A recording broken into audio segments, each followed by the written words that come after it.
하나님으로 오해하면 피곤한 종교 생활밖에 안 돼요. 여러분들 우리 살아갈 때 나는 뭐 예수 믿는 거 정말 싫어.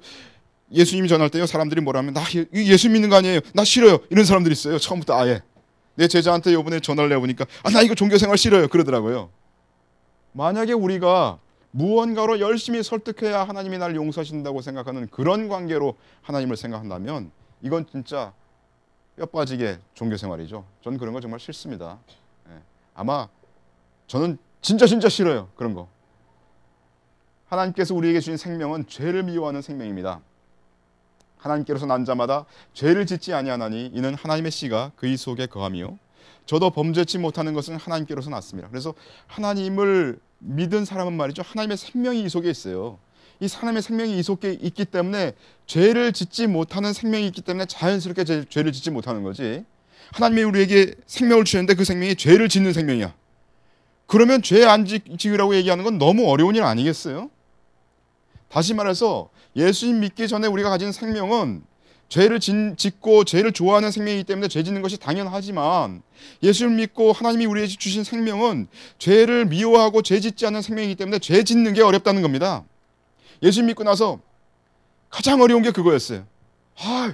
나는 죄 짓고 싶은데 정말 옛날에는 이 정도는 정말 아무것도 아니었는데 내가 저 사람 하나 미워한다는 게 이렇게 큰 마음의 고통이 되고 24시간 잠을 못 자는 게 되고 이렇게 될 줄 알았더라면 내가 예수님 안 믿을 걸. 죄송합니다 하나님. 그런 생각도 한 적이 있었어요. 솔직히 그런 생각 한 적이 있었어요. 왜? 성령께서 내 안에 계시기 때문에 옛날에는 아무것도 아니어서 그런 죄는 누구 미워하는 거 조금 미워하는 거 내가 볼 때 진짜 조금 미워한 거거든. 아무것도 아닌데 잠이 안 오는 거야. 24시간. 이 문제가 해결되지 않으면 하나님과의 관계가 회복되지 않으면 잠이 안 오는 거예요. 우리가 가진 생명은 범죄치 못하는 생명입니다. 그런즉 우리가 무슨 말을 하리요? 은혜를 더하게 하려고 죄에 거하겠느뇨? 그럴 수 없느니라. 죄에 대하여 죽은 우리가 어찌 그 가운데 더 살리요? 그러므로 우리가 그의 죽으심과 합하여 세례를 받음으로 그와 함께 장사되었나니 이는 아버지의 영광으로 말미암아 그리스도 예수를 죽은 자 가운데 살리심과 같이 우리로 또한 새 생명 가운데서 행하게 하려 함이니라. 죄를 미워하고 죄를 짓지 않는 생명을 받았다는 겁니다. 어떤 사람들이 얘기했죠. 야 이거 봐. 너가 죄 사함을 많이 받으려면 죄를 더 많이 지어야 돼. 그래야 너는 은혜를 더 많이 받는 거야. 그렇지 않아? 죄를 많이 지어야 은혜를 풍성하게 받는 거니까 죄를 많이 지어라. 미친 사람이죠. 가정에 문제가 생깁니다. 그럴 수 없느니라. 이 바울 형제는 그럴 수 없느니라 단호하게 잘라냈습니다. 왜냐하면 우리가 새 생명을 가졌기 때문에. 그렇게 얘기하는 사람은 새 생명이 뭔지 모르는 겁니다. 우리 안에 하나님께서 주신 그 생명이 얼마나 죄짓지 않게 하시는 것이며 얼마나 한 번이라도 죄 지으면 그것에서 우리가 고통스러울 만큼 어려워하시는 그런 생명인지를 모르는 사람이라는 거죠. 그러면 또 사람들이 질문합니다. 그러면 용서해달라는 기도를 할 필요가 없잖아. 죄를 짓고 하나님이 이미 용서하시고 기다리신다고 계시는데 그러시는데 그러면 용서해달라는 기도를 할 필요가 없잖아. 이런 얘기를 하는 사람이 있습니다. 이미 하나님은 용서하시고 기다리신다면 왜 용서해달라는 기도가 필요하겠는가? 라고 묻습니다. 하나님과 우리는 아버지와 자녀 사이예요. 이렇게 얘기하는 사람도 사실 제대로 자녀를 못 키우는 사람입니다. 그렇지 않겠습니까? 가정에서 자녀를 키우는 과정을 생각하면 하나님과 우리의 관계를 쉽게 이해할 수 있어요. 우리 아이가 뭔가 잘못했어. 뭔가 잘못하고 나는 그거 잘못한 거 이미 알고 있어요. 그래서 이 녀석이 언제 나한테 와서 얘기하나 하는데 얘가 얘기를 못하고 빙빙빙 돌고 있어요. 그죠? 빙빙 돌고 있어.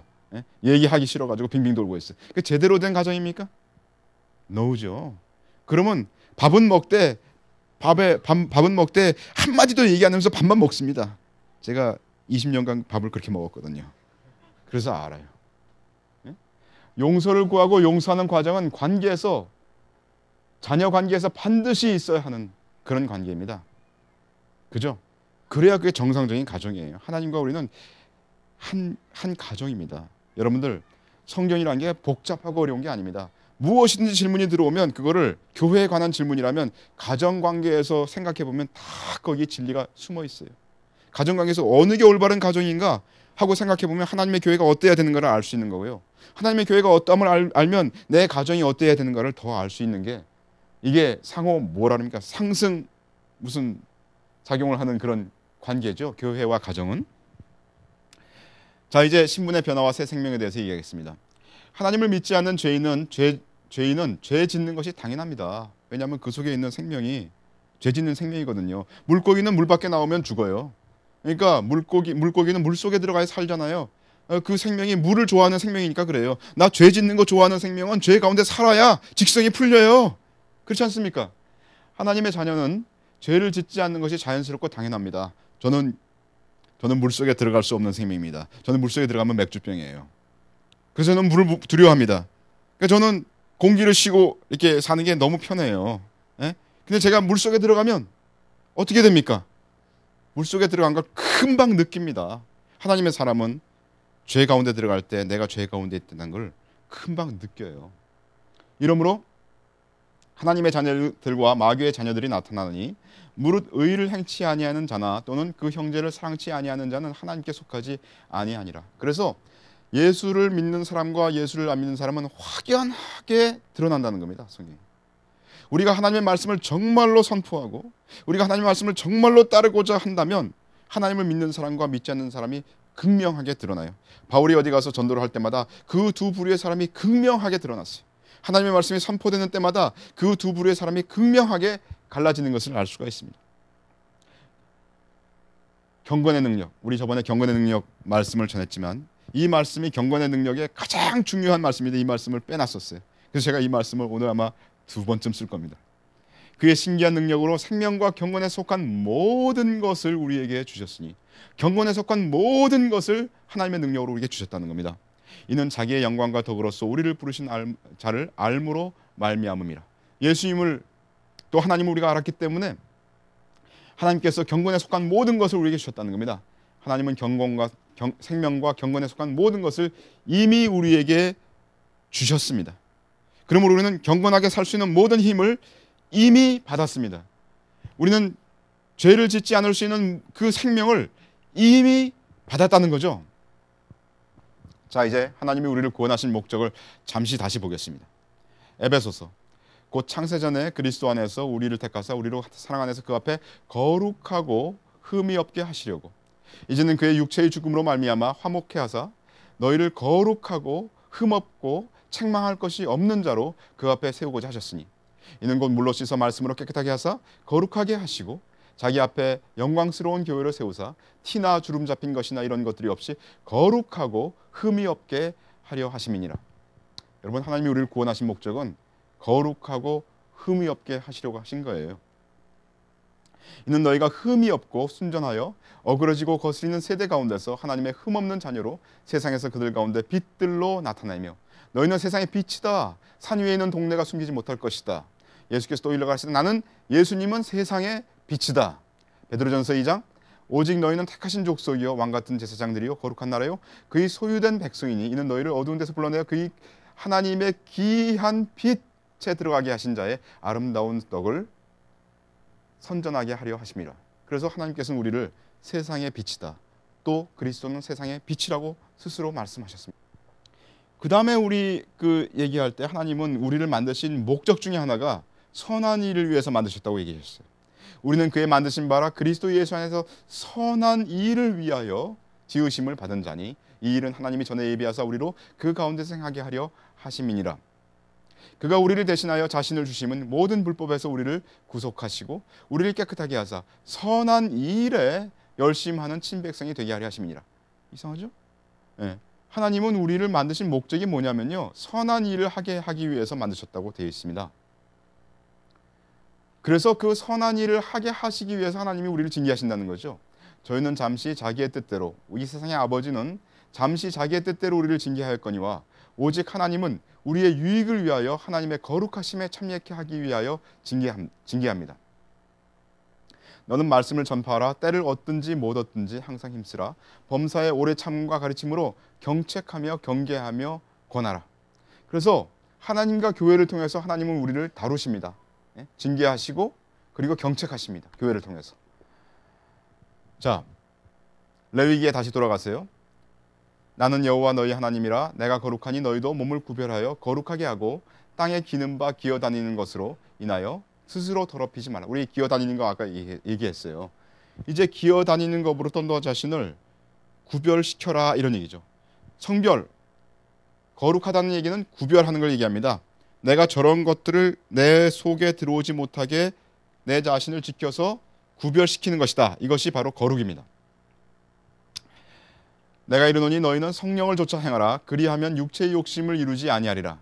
이는 우리가 여기 있습니다. 믿음으로 행함. 믿음으로 행하고 보는 것으로 하지 아니함이로라. 악에서 떠나 선을 행하고 화평을 구하여 이를 좇으라. 이렇게 있습니다. 여기 보면 성령을 좇아 행하라. 믿음으로 행하라 라는 말이 있습니다. 우리가 구원받을 때 우리의 행위에 근거하지 않는다고 얘기했어요. 그러나 구원받은 이후에 그 이후에도 그러면 행위는 갈라디아서 얘기한 것처럼 행위가 아니고 믿음으로라고 얘기했는데 구원받은 이후에는 행함은 그러면 아무 쓸데없는 것이냐? 그럼 하나님이 우리에게 행하라고 한 것은 없는 것이냐라는 질문이죠. 그런데 성경은 우리에게 얘기하기를 성령을 좇아 행하라 했고요. 또 믿음으로 행하라 얘기했습니다. 그리고 선을 행하라고 얘기했습니다. 이제는 진실로 행함이 문제가 됩니다. 왜? 우리가 행할 수 없는 때는 그때는 행할 수가 없는 거예요. 내가 손이 잘라졌어요. 내가 발이 잘라졌어요. 내가 아무것도 없어요. 몸통만 남았어. 그 자리에 우리가 너 이렇게 행하라고 얘기할 수 없어요. 마치 예수님을 믿기 전에 사람들은요. 그런 자와 같은 겁니다. 선을 행하려도 선을 행할 손이 없는 자고요. 선을 행하려도 걸어갈 수 있는 발이 없는 자와 똑같은 자들이에요.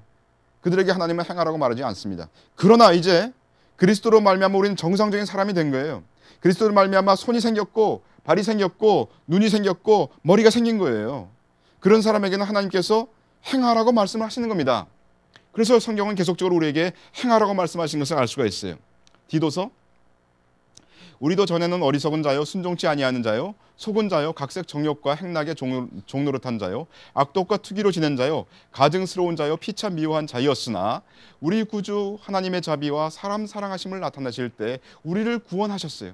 우리의 행한 바 의로운 행위로 말미암지 않고 오직 그의 긍휼하심을 조차 중생의 씻음과 성령의 새롭게 하심으로 우리를 구원하셨어요. 이거 우리 다 69절에서 외우는 거니까 아는 거죠. 우리의 구원은 우리의 행한 바 의로운 행위로 말미암지 아니하였다.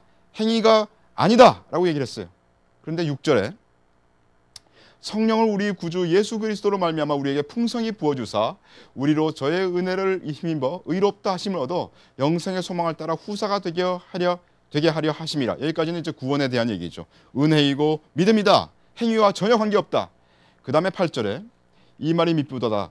원컨대 네가 이 여러 것에 대하여 굳세게 말하라. 이는 하나님을 믿는 자들로 하여금 이제 정상적인 사람이 됐다는 거예요. 구원받은 사람이 됐다는 거예요. 하여금 조심하여 선한 일을 힘쓰게 하려 함이라. 이제는 행함이 문제가 된다는 겁니다. 정상적인 사람이고 행할 수 있는 사람이 됐기 때문에요. 이것은 아름다우며 사람들에게 유익하니라. 갈라디아서 5장 봅시다. 그리스도께서 우리로 자유케 하려고 자유를 주셨으니 그러므로 굳세게 서서 다시는 종의 멍에를 매지 말라. 종의 멍에는 율법을 얘기합니다. 보라 나 바울은 너에게 말하노니 너희가 만일 할례를 받으면 율법의 한 조항이죠. 할례를 받으면 그리스도께서 너희에게 아무 유익이 없으리라. 내가 할례를 받는 각 사람에게 다시 증거하노니 그는 율법 전체를 행할 의무를 가진 자라. 그리스도 안에서 의롭다함을 얻으려 하는 너희는 그리스도에게서 끊어지고 은혜에서 떨어진 자로다. 다시 말해서 갈라디아서 5장 이 전반부는 율법 아래 있지 말라. 분명히 얘기합니다. 그죠? 율법 아래 있지 말고 율법을 행할 의무를 너희가 가지고 있지 않다. 율법을 행할 의무를 너희는 가지고 있지 않다. 율법 안에서 의롭다함을 얻으려 하는 너희는 그리스도에게서 끊어지고 은혜에서 떨어진 자로다고 얘기합니다. 자신의 힘으로 의롭게 되려고 하기 때문에 문제인 겁니다. 율법을 통해서 의롭게 되려고 한다는 것은 무엇입니까? 나의 힘으로 의롭게 되려고 한다는 것이죠. 처음부터 죄를 사랑하고 죄를 지으려고 한 게 아닙니다. 여러분들 율법을 이 갈라디아 사람들이 할례를 행하려고 한다는 건요. 굉장히 선한 동기에서 했다는 거예요. 동기 자체는 선한 거예요. 단지 그들이 지식이 없어서 잘못된 길을 선택한 거죠. 처음부터 죄를 사랑하고 죄를 지으려고 한 것이 아니라는 겁니다. 이 갈라디아서를 보면요. 율법이 아니다 라고 얘기를 하고 그리고 율법 안에서 의롭다함을 하려면 너희는 그리스도와 관계없는 사람이 된다. 은혜에서 떨어진 자가 된다. 이렇게 얘기를 하지만 그들이 처음부터 죄를 사랑하고 죄를 지으려고 하는 것은 아니었다는 거죠.